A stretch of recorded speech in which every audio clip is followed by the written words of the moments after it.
Greetings, everybody. Welcome to Touhou Koumakyou. I guess. The embodiment of the Scarlet Devil, aka the first Touhou game that came out for the Windows computers. Because all its predecessors were on the Japanese PC 98. Let's go with normal, and we can either go with Reimu Hakuri, or Hakure, and Marisa Kurisame. Reimu is more of the spread kind of, I can hit anything on screen, but it does not really does that much damage.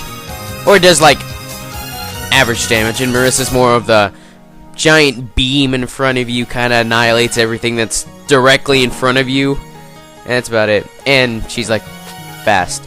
Let's go with Reimu, and we can choose our spell card, which will determine what our secondary weapon in the game is.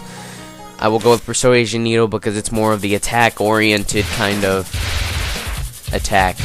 The homing amulet, obviously, it homes in, but it doesn't do very much. It doesn't do as much damage as Persuasion Needle does. Since this was the first Touhou game for the Windows, it does not have a lot of the mechanics that the later games have, such as a visible hitbox when you're focused. And when you're focused, you usually hit shift, and your secondary, well, your satellites, I guess I should call them. Satellites for Reimu are her yin-yang orbs, and the satellites for Marisa, I forget what they are. I think they're just like energy balls. So yeah, your satellites will go in front of you, and you'll be able to focus your shots on a single target.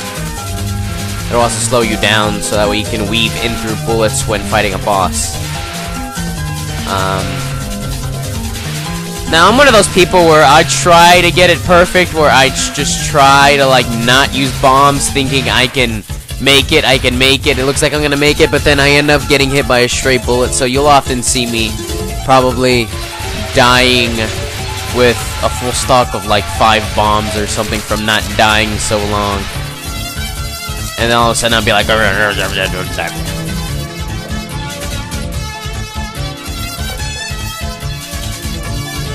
and yeah, so Reimu right here, she can't see in the narc, she can't see in the narc. She can't see in the dark, she's carefree. And here is Rumia. She is a yokai of darkness, as pointed out right there.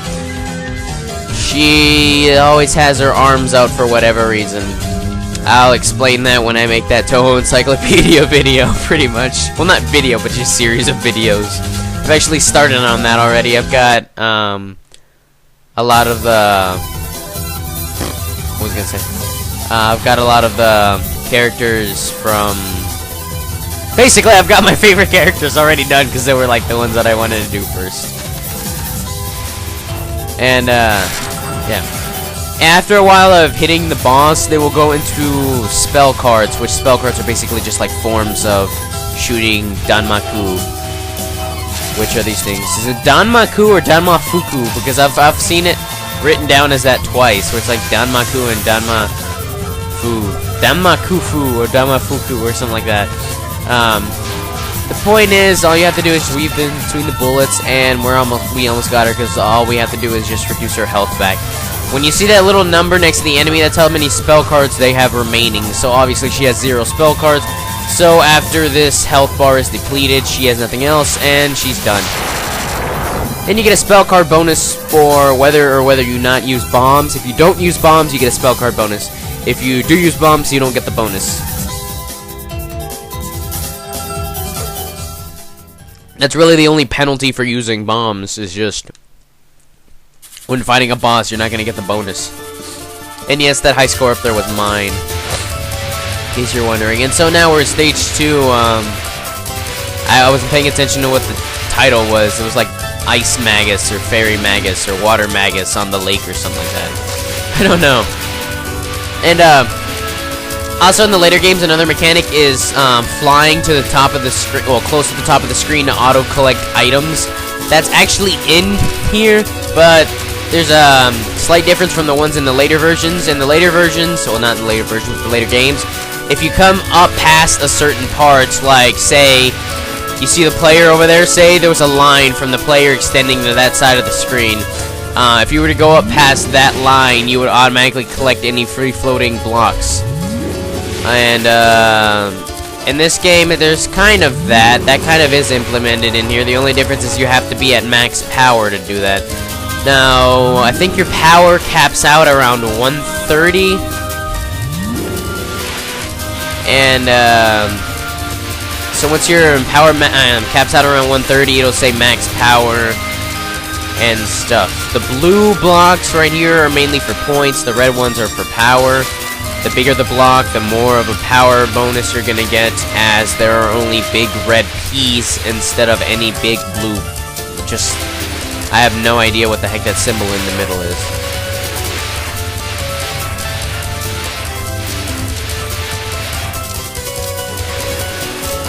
And so I think we've made it to the end already.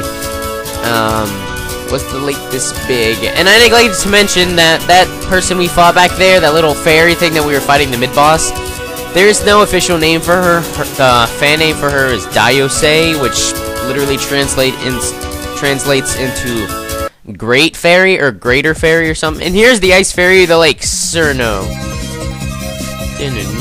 She is often referred to as being an idiot, and often referred to as the number 9.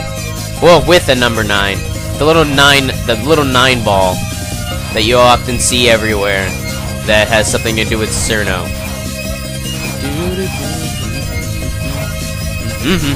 I almost just got hit. Icicle sign, Icefall. She's often referred to as an idiot, and she has a line that people like to make fun of that says, "Why can't I hit anything that's right in front of me?" It's because of this spell card. If you're playing easy mode, you saw how, like, the crystals were coming, like, at an angle, and they weren't going directly in front of her, right?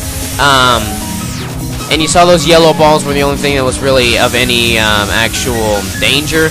In easy mode, she actually does not fire those yellow balls, so there is really, if you just stand right in front of her, she can't hit you, which is how people make fun of her for being an idiot, because she can't hit anything that's right in front of her. Like, literally, you have to be, like, that close in, and she won't hit you. Perfect freeze. And then she'll move the little white balls. Like I was saying, there's actually 2 characters in here who have no official name. However, Zune has actually referred to them as their, like, these names as to them, but has not said if they're official or not. Or something of the sort like that. Snow Sign, Diamond Blizzard, full power mode. So now we can auto-collect in the next stage, as long as I don't die.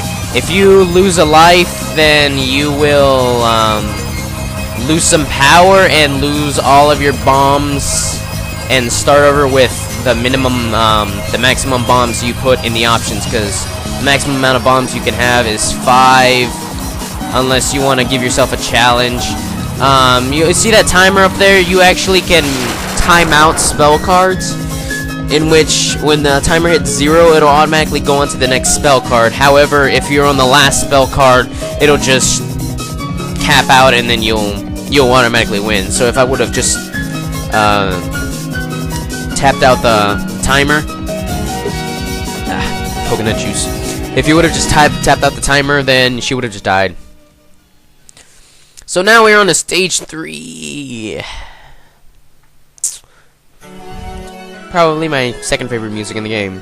Stage 3, Scarlet Border of Scarlet Land, and here's how you auto-collect. When you auto-collect the blue ones, however, you see how the numbering is a different shade. It's yellow. It's because you get more points for auto-collecting the blue ones because, well, you just do. Even if they're far behind you, as long as you're past a certain point, then, like, you don't have to be up here automatically. You can go up there really fast and then back out really fast, and they'll still come to you. But if you stay up there, you'll actually get this point bonus. If you just go up there, start auto-collecting, and then fly back, they'll turn back to normal. See, yellow, yellow, and then it turned back to white when I came down? Yeah. So, if you're going for maximum points, you're gonna have to auto-collect a whole bunch of crap right up here. after this attempt on normal, I'll do one attempt on lunatic, and after this stage, I will stop the video and start making another recording session, because I don't want Camp Studio to be like, haha, you were recording for 15 minutes. Denied! Video file is now corrupt, or something. Because that's what it tends to do to me a lot. That's why I did not like recording Gemfire. But however, Touhou is a different story. You also get 1-up blocks if, on certain bosses, or certain mid-bosses, I guess I should say, because bosses don't really give 1-ups.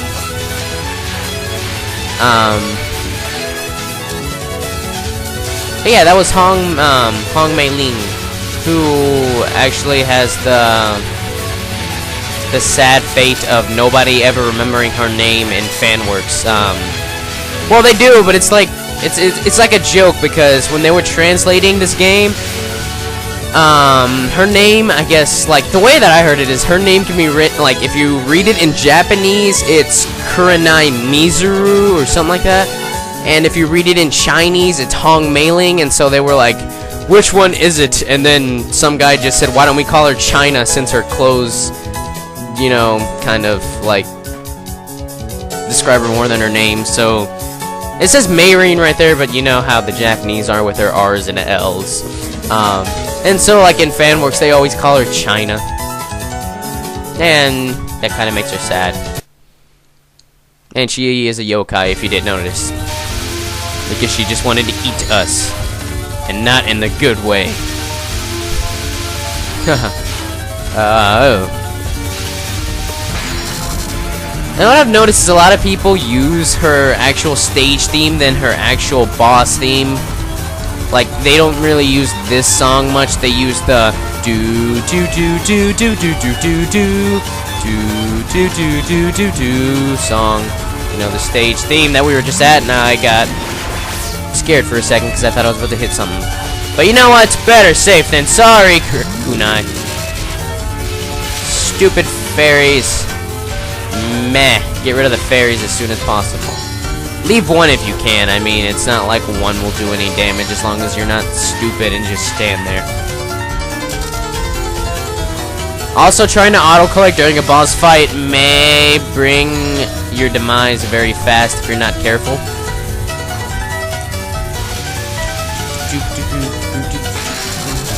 Colorful sun, colorful rain, and then come on. Got one bomb left, and I don't intend to use it on you. Come on. Ooh, I got it. That's another game mechanic. As you can see, I got hit, but I used a bomb. If you get hit and you use a bomb at the right moment, the gameplay mechanic is called the border of life and death. You have about, I think it's 0.84 seconds or something like that to actually react to it. If you actually press the bomb in that time, then you will actually negate the actual death and just use a bomb, which I think it's pretty cool, because I often find myself getting hit and using that by accident. But I think in this game there's a bug where if you do that too late, it'll register it as a border of life and death hit, but it'll also take off a player. So I'm not sure if that's just a bug or that's intentional or something. And Mei Ling is also a bodyguard. She was blocking us from getting to the Scarlet Devil Mansion, in which we are going to right now. And I will pause the game right now and switch recording. So I will see you guys in a little bit. Hold on.